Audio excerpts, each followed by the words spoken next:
Austin 316 says I just whipped your ass. Finally. The Hitting the Turnbuckle Podcast. Who's come back? Give me a hell yeah. Welcome everybody to the Hitting the Turnbuckle Podcast. This is our Wrestlemania review show. I'm your host, Andy Burrows, and I'm joined as always by my friend, tag team partner, Mr. Adam Cousins. Adam, how are you, mate? Have you had as little sleep as me? Yep, probably just about the same as you, but it has been, wow, an amazing weekend and a historic day for wrestling. Yeah, I say this is our WrestleMania review show, but we can not kick off this podcast / YouTube show without talking about something that I am not sure I thought either of us would ever see in our lifetime. Vince McMahon has given up a huge percentage of his company and handed it over to Endeavor, who run UFC and now WWE. Did you think that we would ever see the day that Vince McMahon gives up the WWE? And I say gives up.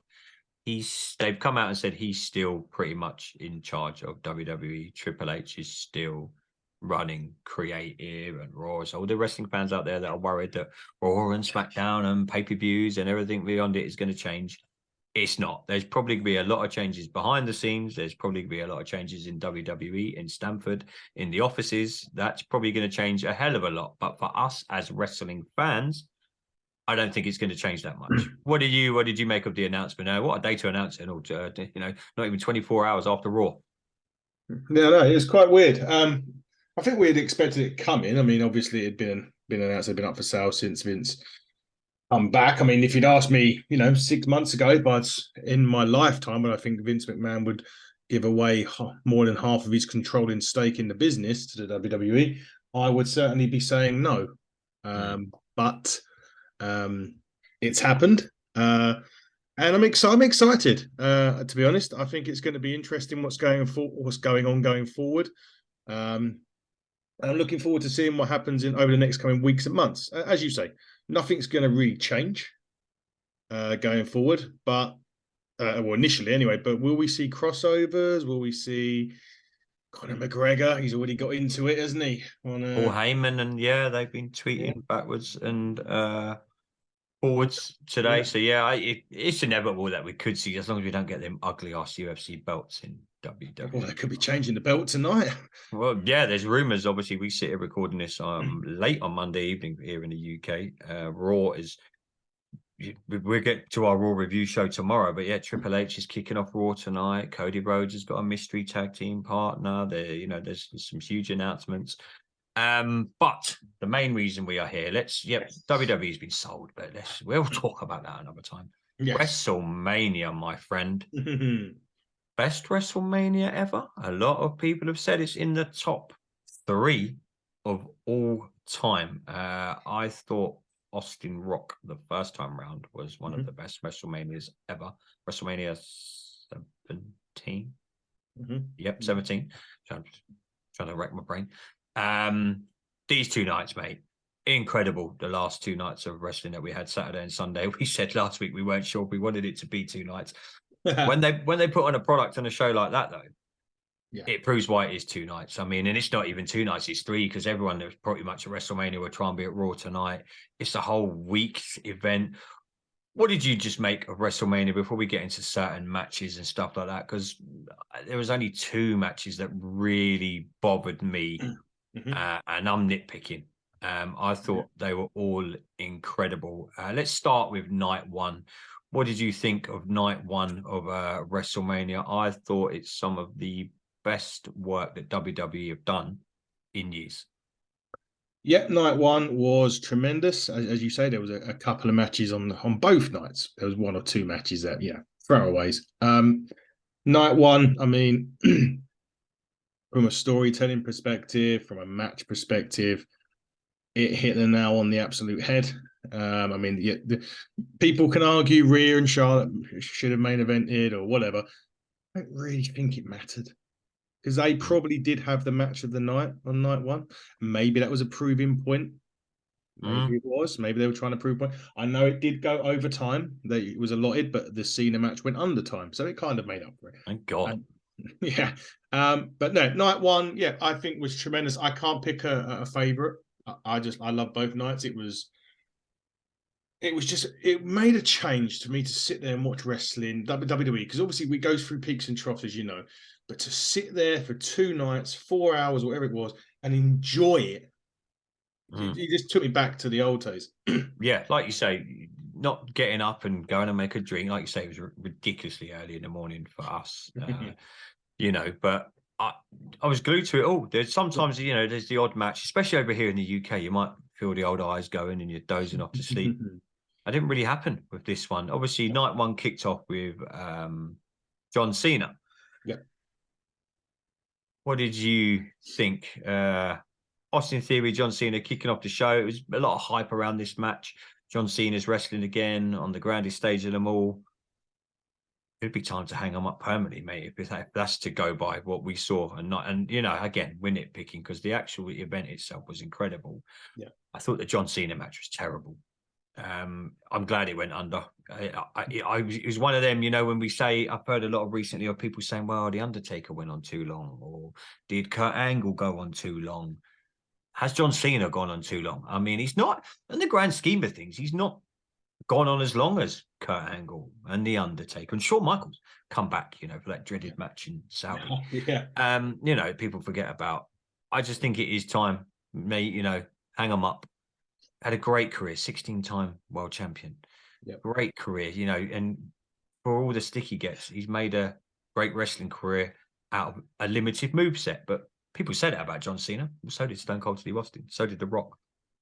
Not the greatest moveset in the world. Not the greatest wrestlers not exactly Bret Hart or, a Chris Benoit or a Kurt Angle.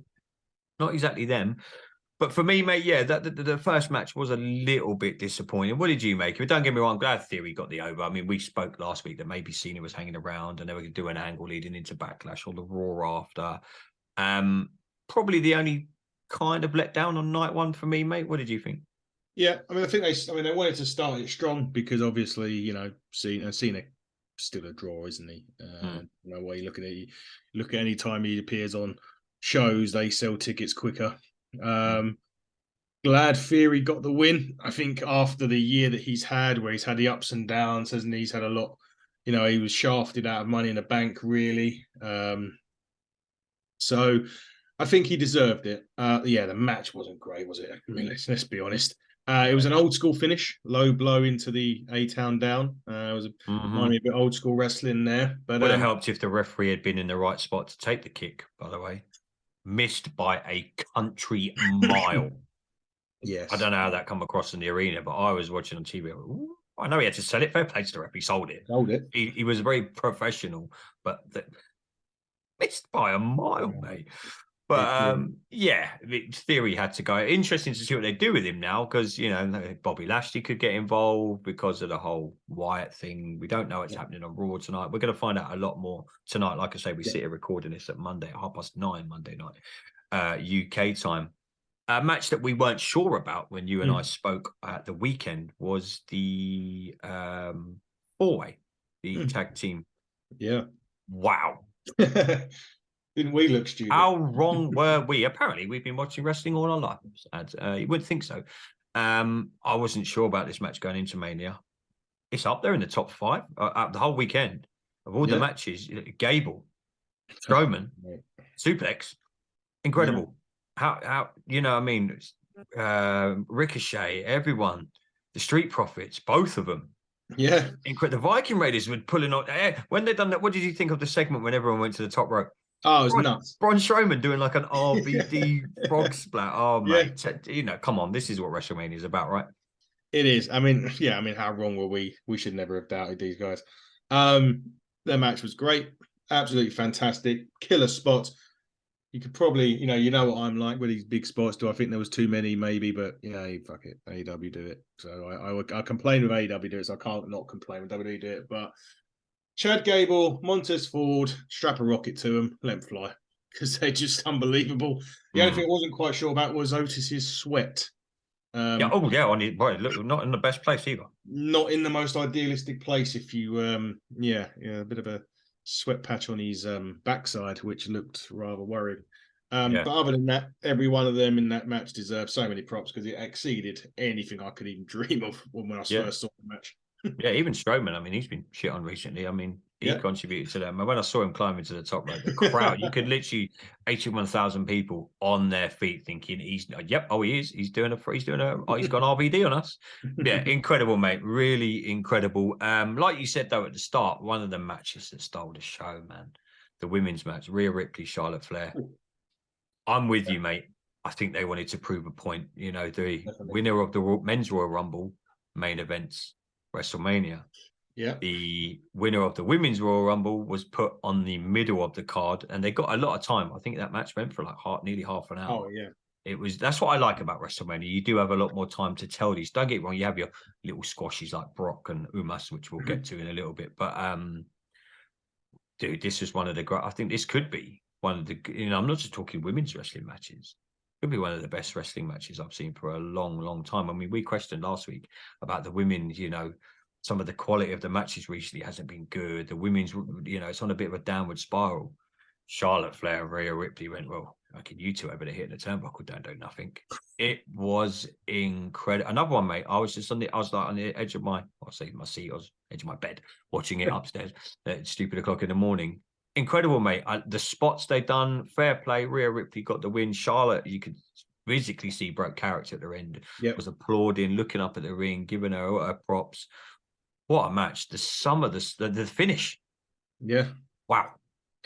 Amazing match. Absolutely amazing. I'm going to go on and say I think it's the best women's matches probably since Sasha and Bayley at NXT. Certainly one of the best women's matches. Probably the best WrestleMania match. Yeah, I don't think anything comes close. Nothing springs to mind.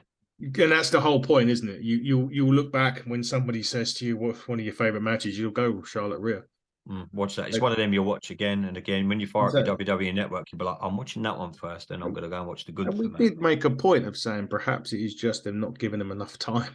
And look what happens when you give them time. Look what happens. They blow it away. Both sides of the SmackDown Women's title and Raw, which we'll get to in a minute on night two. We again, what do we know? We didn't care for this match, and now we're saying it's one of the best matches we've ever seen. Yeah, no, it was great. Where do you think they go with Rhea now? Obviously, we're not sure what's happening, if there's going to be a draft coming up soon. That usually happens a couple of weeks over after Mania. I reckon they might leave it to after Backlash. I think we could see something, a little shake up after the Puerto Rico trip. What would you do with Rhea now? Because it's hard because she's still in the Judgment Day and they're a strong faction. Does someone else come involved with the Judgment Day, or does Rhea go on her own? I mean, you've got the whole Finn situation, obviously, at the minute. We don't know if he could be up for a little bit of time. I doubt it.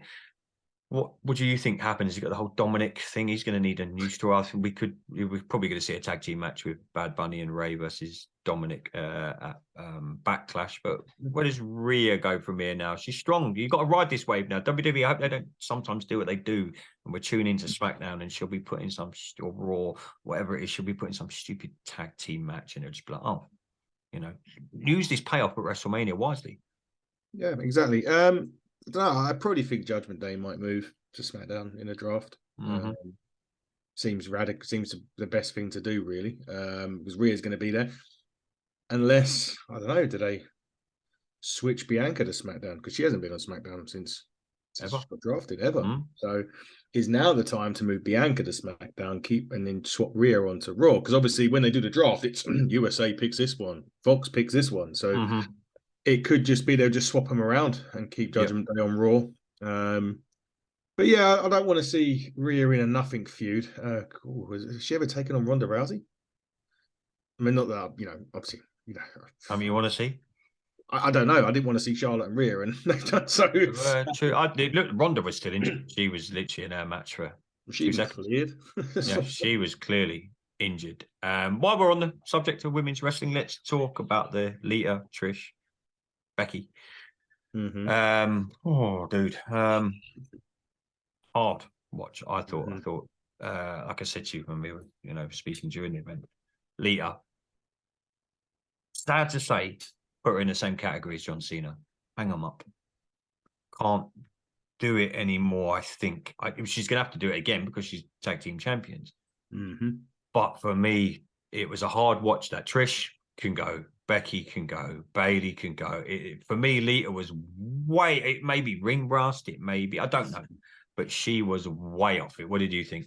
Yeah, I think she was it was way off. I mean, it looked like everything was in slow motion with her. The interesting thing about it was, I think Bailey tweeted or put something out about all good things come to an end. And does that mean that she's leaving, or does that mean the damage control's going? I think they'll break that up. Oh yeah, I think Bailey needs to sing. Bailey, I would put Bailey, get her in the run with Rhea. Yeah, that will work. Move her to SmackDown or whatever, or whatever we want to do. But yeah, other than the Cena Theory one, that was the other one that just kind of fell flat, really, for me. Didn't like it. Wasn't. And a lot of people were moaning that it was the wrong result. They were saying, the legends and Becky shouldn't have won. I'm like, well, it was always going to be that way. You're not going to bring Trish and Lita back to WrestleMania. Like, no, there was no heel turn that we thought about. Maybe, obviously, she might still be sticking around Trish. I don't know. I think that might have been a WrestleMania appearance and done. I hope I'm wrong because she proved she could still go. But again, thing is, you have to remember they're not getting any younger, and wrestling's played such a big part of their life. But they do have a life outside the squared circle, and as good as it is seeing Trish come back, and in the past we've seen Austin against Kevin Owens last year, we've seen The Rock, and I don't think we've seen the end of him yet. But there has to be a time when you come, look at John Cena. And like I said, in the grand scheme of things, he hasn't been around that long compared to like the guys I mentioned at the start. So yeah, it was interesting. But what else on night one really stood out for you there? Sami Zayn, Kevin Owens, who's talk about great storytelling. Yeah, the whole match was great storytelling. Sometimes you don't. Sometimes if you're not paying attention to what's been going on in WWE, you kind of don't realize they're telling this story even more so in a wrestling match. Don't get me wrong, you can cut great promos on SmackDown and Raw, and you can have backstage segments. To do it in an actual match and finish it the way they finished it with Sami, I thought was incredible, mate. Perfect way to end, not even end the story. I don't think we're done yet. No. It's like Roman says in his press conference after, we've just scratched the surface. What did you make of the main event on night one? Oh, well, before night one, I'd say Dominic and Ray was good as well. Oh, yeah, we need to get to that. Yeah, geez, that was incredible. The entrances. Brilliant. I love that. I love both of them. Dominic's coming out via prison and Ray doing a underrated Dominic, man. I give that kid his props, man. He's going to be something. If they want really strong heat, put a title in him. Put the US title on him quick. Can you imagine? If you want heat and serious heat, imagine the Judgment Day with the US title and the women's. That's how I'm booking it. I'm getting heat on them boys quickly. I mean, Dominic, I think he's good enough to have a US title run. He certainly improved himself over the last year or so. That match was great. Again, great storytelling. Got the family involved as we knew.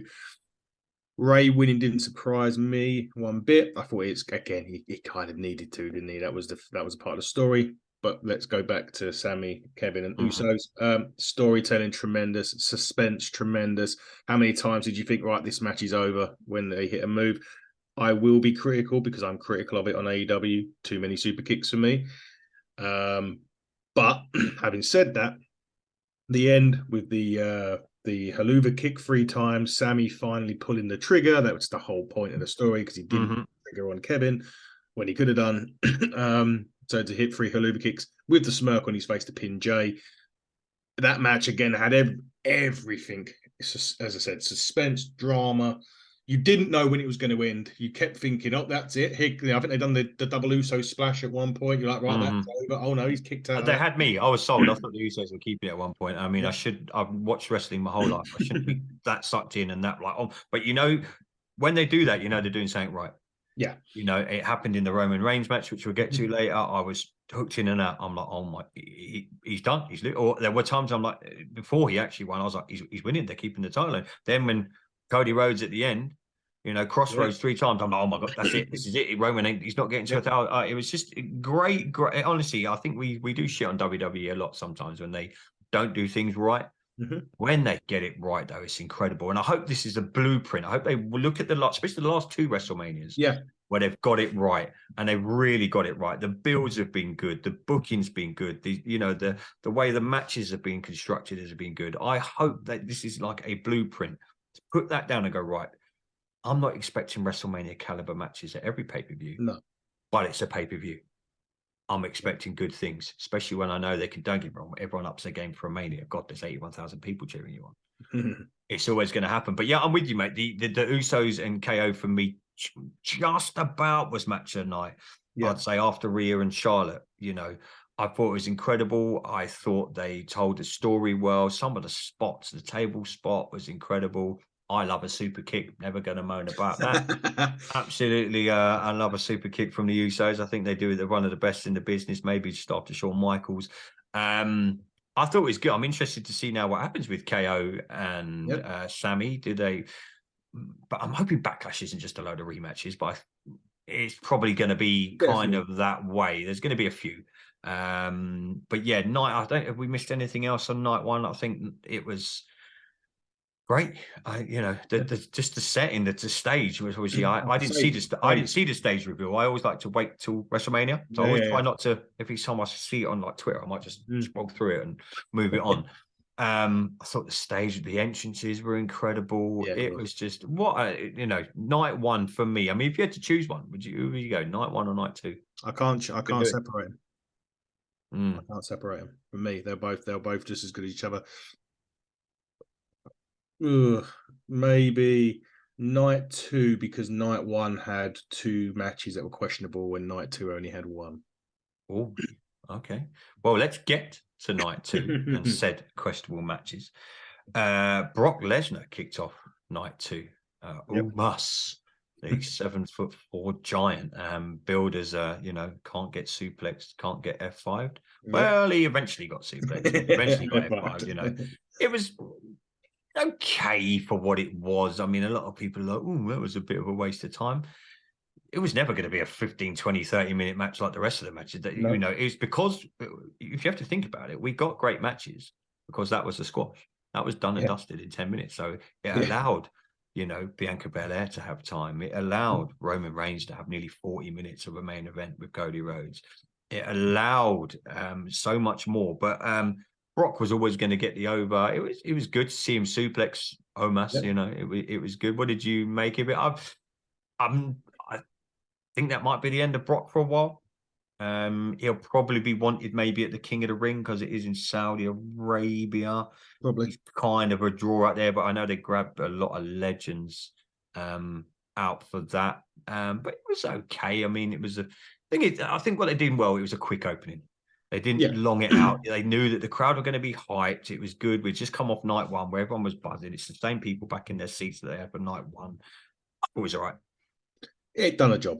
It told the story of Brock not being able to suplex Omos, F5 him. Eventually, he does it. And the F5 was pretty decent. What I did find quite funny was that Omos kind of no-sold it, didn't he? He F5'd him and he rolled out the ring, stood up, which was quite interesting. Yeah, no sell. Yeah, that was an interesting thing.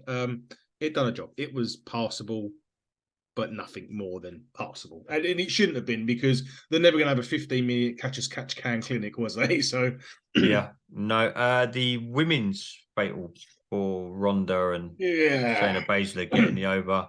Not gonna lie, again, that was for me. It was all right. There's nothing. Yeah. Ronda's clearly not cleared to wrestle. No. Come at the end, submission, game over. They got a few spots in on that match. Yeah. It was, for me, again, it was one of the very few on Mania that I thought I could have done without seeing. I don't know what you thought. It was just, and you could say the worst thing they did for that. I don't know if you noticed while watching on WWE Network, and the camera panned round. Did you see how many empty seats there were during that match? Yeah. Everyone has gone, I'm off to buy a t-shirt.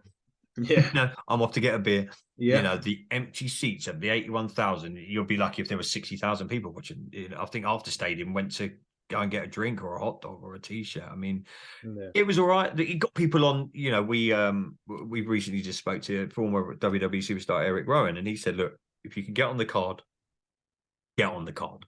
Yeah. That got certain people on the card. What they do with them, like Brock, do you think Ronda, especially after some of the comments she's made recently, but the whole tie now with Endeavor and UFC and Ronda Rousey. Yeah. Might be seeing something. Do you think Ronda's done in WWE? No, I don't. They'll probably have their. I think you mentioned off air that the winners will eventually get a title shot. Tag team, yeah. So that might be tonight. Who knows whether she's cleared or not, because it could do the Trish Hill turn, perhaps. I don't know. Kevin and Sammy are defending the tag titles tonight. Don't know who against. Could it be the Street Profits taking their shot? And again, I now don't think there's going to be the last we see of Brock Lesnar. We don't. No, because not after the sale. No, because I think now, even if he goes to UFC, you're still going to see him, aren't we? Because they're going to, so they're bringing it together. So the match passable. That was the weak match for me. So where I said night one, there was 2 weak matches. You can kind of argue a little bit that Omos and Brock was a weak match, but it served a purpose, done its job. This one could meh at best. Well, moving on from meh at best, Gunther, Sheamus, oh yes, Drew McIntyre. Uh-huh. Sweet Lord, that was brutal, but it was amazing. That is one match that I'm going to go back to WWE sometime this week. I'm just going to sit down and watch it in its entirety. It was old school smash mouth wrestling, and why we love this beautiful industry of pro wrestling. They told a story. You know, everyone got a good spot. Pure, like you said it last week. It's going to be pure carnage. Just let them go for half an hour and see what happens, mate. Let them go is an understatement. It's one of the best physical matches, and people out there, oh yeah, but it's all scripted. Oh, mate, you still got to go and do it. Yes, the end's predetermined. Yes, we know that, but wow, the bits in between, mate. I don't know about you. Probably again, we said it about Rhea and Charlotte being in the top 3 of all time. This is a match in years to come that's going to be, for me, Taker, Shawn kind of levels to go back and watch. Yeah. Oh, it was absolutely tremendous from kickoff. I mean, you knew exactly what it was going to be, but it still was everything we could ever wish for and more. And Gunther went over. And that's still got the title. Yeah. I mean, we said we thought maybe Sheamus would go over because we're not quite sure what's happening with the Drew McIntyre contract situation. But again, that's all hearsay. For all we know, he could be, wanted to get Mania out of the way and then he'll sit down and negotiate. And do that. If anything, that was probably enhanced it even more. He's probably thinking, I can't be leaving here. Don't get me wrong. As much as I'm enjoying watching AEW right now, you're not going to do that on Dynamite. No, you're not going to do that at Double or Nothing. You know what I mean? This is the big leagues here at WWE. So I think he'll want to stay. But as for Gunther, again, interesting. Maybe tonight. I think, God, this could be a packed Raw tonight. Obviously, me and you haven't seen it. Like I say, we're sitting here recording this, a couple of hours away from Raw. What do they do with Gunther now? Because Triple H made a great. I don't know if you've seen the press conference after. He did say Gunther's gone to the next level now. Now, does the next level mean a little feud with Roman Reigns, or one I know you really want to see and one I want to see, Gunther and Brock Lesnar in the same ring? Oh, yeah, that'd be a match. Maybe SummerSlam. Who knows? Well, he's still the Intercontinental Champion, so let him hold that. I don't know who's going to beat him for that. Who theoretically is going to beat him for that? I mean, Drew or Sheamus, I suppose. Still, there's not. You know what I mean? You can't. Nobody else there. Yeah, there is no one there that can. Unless if they do propel him into a little program with Roman at some stage, they'll have to drop it to someone. Personally, I think Randy Orton will be back by then. Solo could another belt in the bloodline. Tag team titles leave. Intercontinental comes in. They could move. Imperium to Raw. And Judgment Day to SmackDown. That's how they could get the, the change. And then you could have that for them. Solo could, I'm just thinking from a realistic standpoint. If we, no disrespect of Dominic Mysterio, but he ain't exactly going to beat Gunther, is he? Oh God, if he does, WWE have done something really wrong. Yeah, I mean maybe that or Damian Priest. Yeah, from a realistic standpoint here, not a realistically, he has to keep it for a while longer. I agree. I mean, I love these long reigns as champion. I think we touched on it with Eric Rowan and people like that just now. That the fact of the matter is these titles are meaning something now again, and I don't like the constant change. When it happens, it needs to happen for a reason, and it needs to mean something. And having him as champion for another 6 months, fine. And again, from a realistic standpoint as well, there's no one that can really beat him. No, there's not, and we'll get to the Roman Reigns stuff in a little bit, but yeah, realistically out there, who could take the IC title? I know everyone's like, "Oh, it's pro wrestling; they can put it on whoever." They can. If the last few years have taught us anything, you have to be careful who you're putting these titles on now. It's like you say, like you said to me on air, off air, you don't want to see titles chop change, like we did back in the day. No. You know what I mean? It's I remember Kane winning it at Bad Blood, lost it the next night on Raw to Austin. You know what I mean? And Austin went on a run, and Austin, I remember Stone Cold losing the title to Vince McMahon. I'm like, what the hell's just gone on here? Vince relinquished it the next night just because he wanted to get it off Austin. And I think at the pay-per-view at the end of that month, Austin won it back again. It was, what I mean? The storytelling that WWE are doing right now is amazing. And talking of storytelling, mate, Hell in a Cell. Yeah. Wow. Amazing. Again, I feel like I'm saying this a lot tonight. Amazing. Again, got to watch it again. Hell in a Cell, Finn Balor. If you think wrestling is fake, go. And when I say that, yes, I know. I know how to do moves, and I know how the story's set out. But when you get a ladder launched at your head and it doesn't land where it's meant to land, and you have a 8 fucking centimeter gash in the top of your head, which the match had to be stopped. During the match, Finn Balor had to have medical treatment so that match could carry on. I know you mentioned to me previously when we spoke about you and the crowd were booing. And I'm watching this, I'm thinking, if they don't do what they done in that ring, there's probably going to be lawsuits everywhere, because, they have a duty of care to these guys are humans in the ring. They have a duty of care to these guys.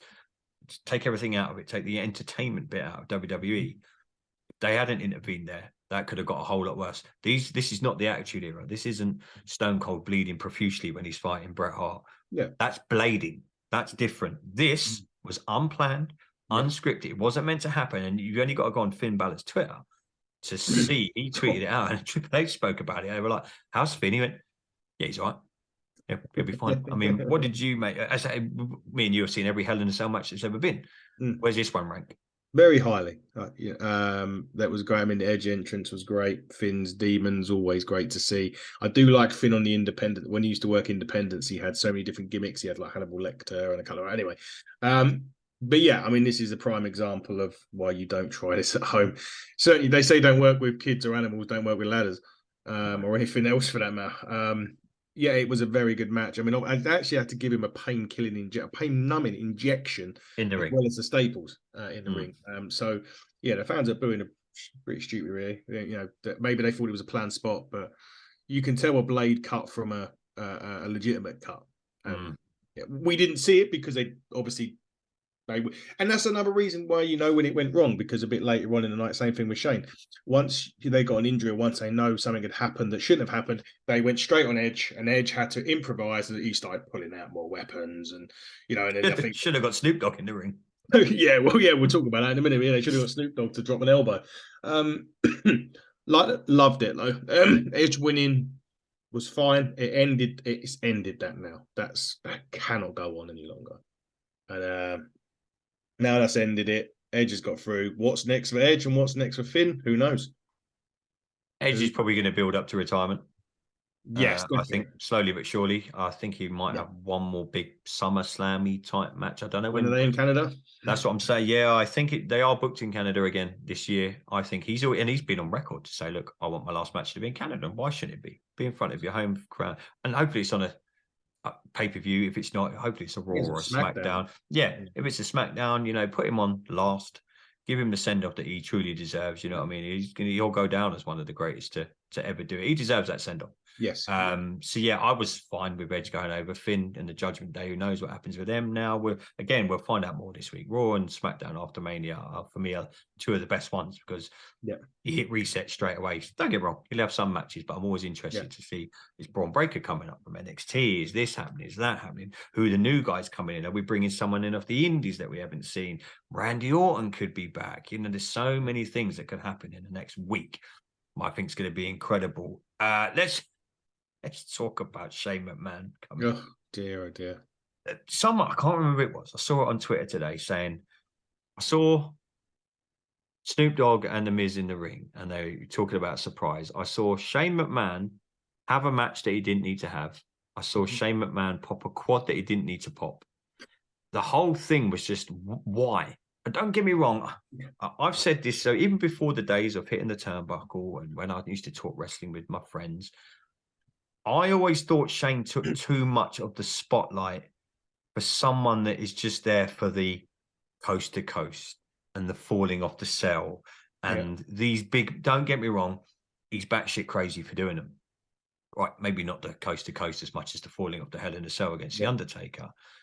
But I'd rather seen that spot go to someone. Don't get me wrong, I get why they've done it with Pat McAfee on the first night. Again, it was okay. I prefer to see him in the broadcast booth than definitely doing box jumps onto the top rope and nearly fucking it up. You know, he's a great commentator, but stick to commentating, mate. Yeah. But I don't get, was it because WWE the next day is getting flogged and the McMahons wanted one last McMahon at WrestleMania? I don't know. Vince couldn't exactly do it. Look how that went last year. It took the worst stunner in the world. But yeah, obviously, Shane done the spot with the Miz, leapfrogged over him, landed, popped his quad. And fair play to Snoop Dogg. He produced one of the worst but best people's elbows ever. People were like, "Oh, the ropes didn't really move. He didn't know what he was doing." Yeah, he had to improvise. He's not a wrestler. He done, the punches you threw against Miz were quite good. He sold Miz. Fair play to Miz. He sold that whole spot well. But what did you make of the whole Shane? Bit like me, I'm like, I don't know why they. Was that just again? Was this just the McMahon's little power trip? Probably Shane's one last hurrah, wasn't it? Before the South, which we actually went through before WrestleMania. Vince kind of dropped that in on the interview on CNBC that it was WrestleMania's tomorrow, and they're like, "Well, you pre-recorded on the Monday, mate, so you're a bit wrong."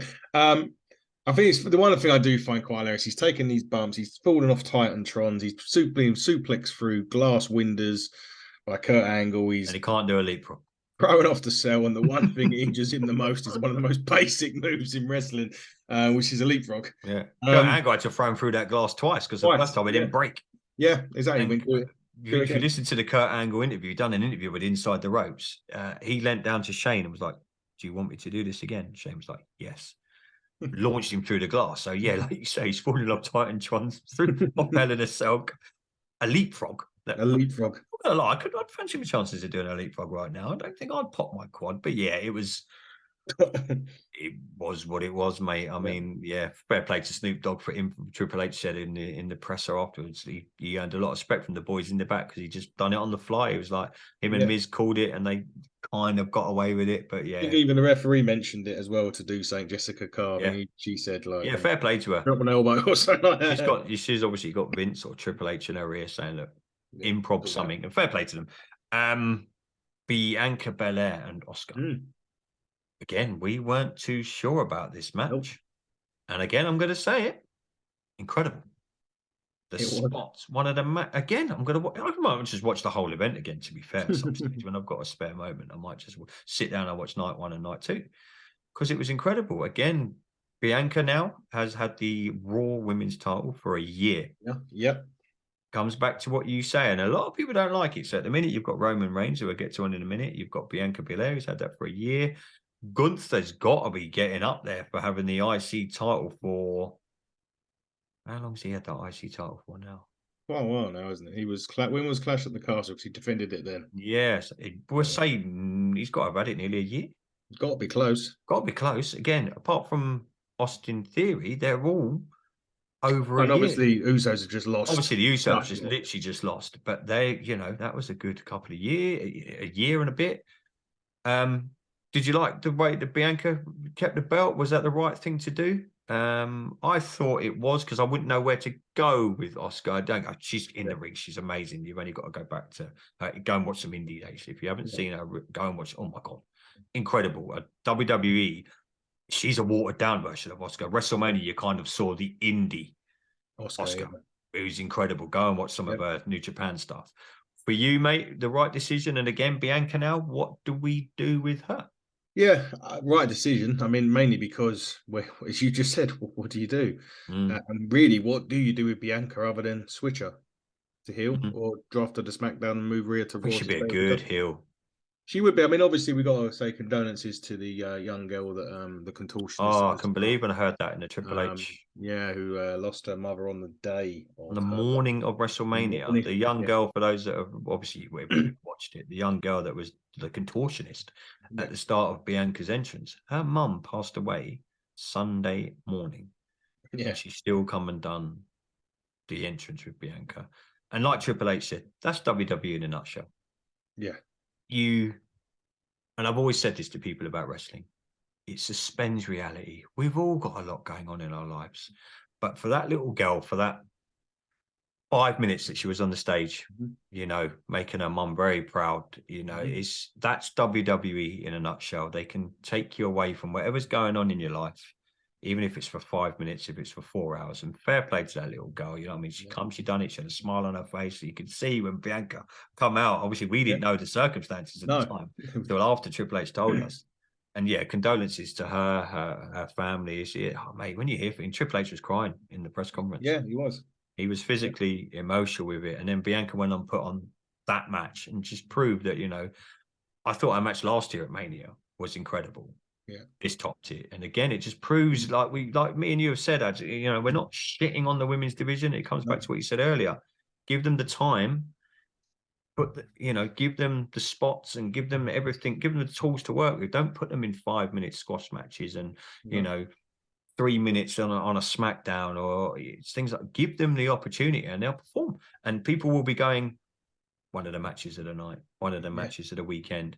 We're not sitting here again going, oh, not sure about the women's division, And like Fiona said when she was with us, and and Melina Perez has said, look, they've got the women to a level. Let's hope they don't plateau off. Yeah. Mania, it's like went, oh, hang on a minute. The roller coasters went, yeah. Again, and hopefully WWE can keep it going like that, mate. I mean, I thought it was incredible. Let's get to it. Just saying. I called. What did I say? I only said Cody because you said Roman, though. Right? What did I said? My tribal chief, my guy Roman, is going to win. The match itself was incredible. Roman Reigns is now definitely going to make 1,000 days as WWE Universal Champion. Did the right person in your mind win? I have been all over social media today and the outpouring of people saying they couldn't believe it. A good friend of mine, Ryan Wells, he'll listen to this podcast. He was like, I've had enough of this now. I think someone else should win. My good friend Malcolm, he listens to this. I've had enough of this now. I'm bored. You and I, we love all. I love it. Again, it comes back to what you said about the IC title. Cody clearly isn't ready yet to take it off him. Otherwise, WWE, it would have happened. But kind of segue in, I heard Cody was meant to go over, and the strong rumor is that Vince changed it. But take it with a pinch of salt. But it's been circulating through all the PW insiders and some of the lads from the press corps have been tweeting it out saying allegedly, and I say allegedly, Vince changed the end to that match because he wanted Roman to carry on as champion. First of all, what did you make of the match? Second of all, was it the right decision? And third of all, if Cody's not taking it off him, who the fucking hell is? First, I actually been reading as well, and they said that the actual result was ready weeks ago. Okay. It was just the finish of that was the tweaked. result was always okay. The result was always going to be Roman. So we take you take this stuff with a pinch of salt. We always, when you read the rumor, you have to siphon filter the bullshit from the reality. So it could have the finish may have changed. Mm-hmm. Apparently, it's been set in week. Anyway, enough of rumors. Let's talk about what actually happened. Match was fantastic. Again, suspense, storytelling. How many times did you sit there and go, "This is it, game over"? Dude, they got me again. They got me a few times this weekend. Yeah, and it was a nice touch for Cody to give Brody Lee's son the belt on the way in. Ringside, yeah. And it was nice they mentioned it as well. Some they don't always do that, do they? But they mentioned who it was, and it was nice. And obviously, we had Rowan on earlier, and he said about the impact that Brody had with his family. Mm-hmm. The only criticism I would give this one is I felt as if there was too much interference. A lot of people have said that. Yeah. And that goes through a lot of Roman Reigns title defenses. I am Yes. 100% with you on that. I would have preferred a clean finish. I think it makes Cody look a bit better as well. It's clean, but you know, you and I have said this before. You Clash at the Castle, interference. SummerSlam, interference. You know, Saudi Arabia, interference. Last night, WrestleMania, interference. And a lot of people are like, can this dude? Yeah, he's a great champion and he's good. What they do, I think it's pretty. But can you ever win clean? Yeah. Just win a match on your own, and win clean. Solo was ejected from ringside, and then he was back, and Paul Heyman distracted the ref in the worst way ever. But I think it's good. I'm a Roman Reigns guy. I think I never want him to lose it. Keep it for as long. People are going to hate me for saying that. Keep it until I and I'm with Triple H on this in his press conference. And I said this to you, I wasn't sure if Cody was the man, and I'll stand by that. I'm still not sure he is. Again, just fantasy kind of booking here. Me and you are at Money in the Bank. We're potentially now going to see Roman Reigns at Money in the Bank. I think we are going to see him at Money in the Bank. Who, in your opinion, takes the title off Roman Reigns? Do they possibly leave it an entire year? Because if you're not dropping it at WrestleMania, I don't want to see him drop it at a Backlash or a King of the Ring. SummerSlam's your next big pay-per-view. You've got I know you'll agree with this. WrestleMania, SummerSlam, Rumble, or WrestleMania, Rumble, SummerSlam. Them kind of three are your big three. Yeah. Back in the day, me and you only had Rumble, Mania, SummerSlam, Survivor Series. People seem to forget there needs to be 4 pay-per-views. Yeah. And with Low and Raw on a Monday. You know, so if you look at it now, we're very lucky the stuff that we get. But in your opinion, does he keep it for another year? Roman said in his press conference afterwards, yeah, we thought about 1,000 days months ago. We're thinking 2,000. I'm like, oh my God. Who does he drop it to, mate? And when does he drop it? I don't know who. When? Who? Yeah, no, that's what I'm saying. Yeah, Oh. no, no one. That's the thing. I mean, I don't know. No one. If Cody's not doing it now, unless another turns up on Raw tonight or on SmackDown, or then where everyone's asking this question, and I saw it flying around on social media today a lot. You only got to go on WWE Twitter and scroll through there. They put the picture of Roman with the titles and the comments. Sheesh, I can't believe you've done this. How's he still got these titles? Who then? If it's not Cody, who and when? Oh yeah, when? I mean, I think Money in the Bank could be a good shout. I mean, the way that he's won his matches, it would be fair to say that cash in would be the best way to lose it. Just because it's the end of the match, you could have where the bloodline gets like beaten up during that. Well, before and after. That's how it normally happens with Money in the Bank, don't they? They always, they'll have a match, something will happen. At the end of the match, they'll come out and cash in and win. So that could be the possible way. But I have no idea. Unless they're thinking of splitting the titles, which is Triple H has got an announcement tonight. We don't know what it is. Is it going to be that? Do the bloodline turn on him, like a la Triple H pedigree and Daniel Bryan and Randy Orton cashing in? Remember that? Yeah, I do. Yes. Something like Jay could super kick him. So, Solo's knocked out cold. Jimmy and Jay are looking at each other and they pull the trigger on him. Bam, super kick. Well, it started with Jay. So should it end with Jay? For argument's sake, Cody then comes out and they're like, cashing your Money in the Bank. Does Jay win Money in the Bank? That would be some. If I've never thought about that would be some great storytelling then. Because what do you do? Yeah. Every second. And it started with Jay, didn't it? So should it end with Jay? But where? You ain't doing it on a Friday night, so that's that out the window. After Money in the Bank, you're probably looking at SummerSlam, Survivor Series, and then you're kind of, once you get that end of the spectrum, you're thinking Royal Rumble and Mania.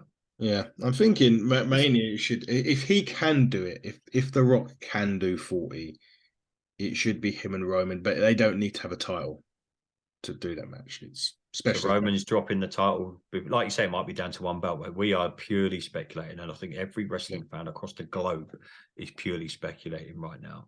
Me personally, as the wrestling fan and someone that enjoys the product and talking about it, Keep it on him till Mania next year. Until they're confident enough of someone to take it off of him, then he keeps it.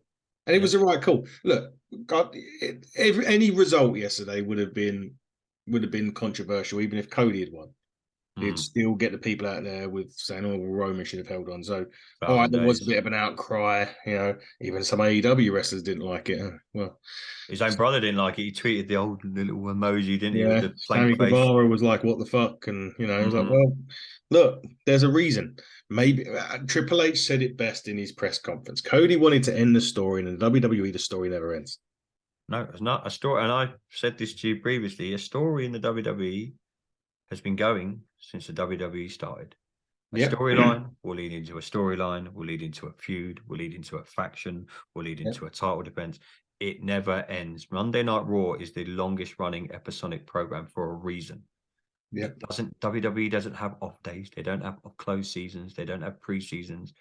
It is 24/7, 365. So until someone that's good enough to get this company, and especially now we're not sure where this company's going, and carry it on their back, a lot of people are like, oh, this Endeavor, they just wanted Roman to be champion. Come on now. Endeavor didn't go to Vince. Hi, Vince. Yeah, we're going to buy your company, my man, but can you just keep the title on Roman? Sure, pal. No worries. Not going to happen, mate. But yeah, it's going to be interesting. Obviously, like I say, we are a couple of hours away from Raw. You and I are going to stay up and I'll head to sleep now, and then my alarm is set for about 5 to 1 this morning. You and I are going to be back tomorrow with our Raw review show. We are recording that about 10:30 tomorrow night.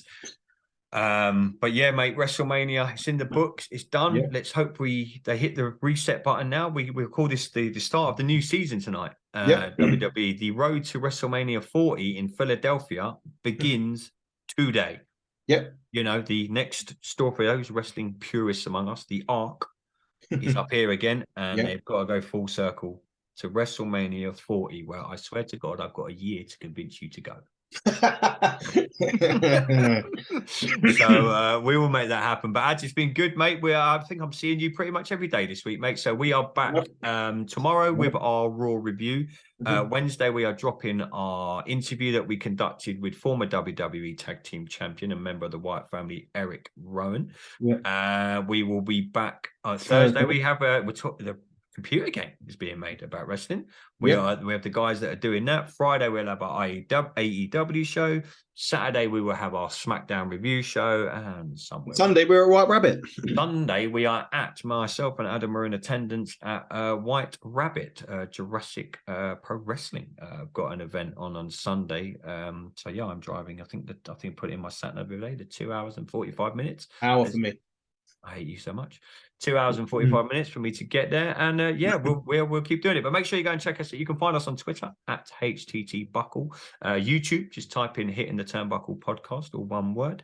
Facebook, just search Hitting the Turnbuckle Podcast. And Ads, I will see you in about 24 hours, my friend. Literally 24 hours. We'll be doing our Raw review. But ladies and gentlemen, thanks so much for tuning in. I hope you enjoy what we're doing. This has been the Hitting the Turnbuckle Podcast. I've been your host, Andy Burrows, with my good friend and tag team partner, Adam Cousins. Till next time, everybody, stay safe.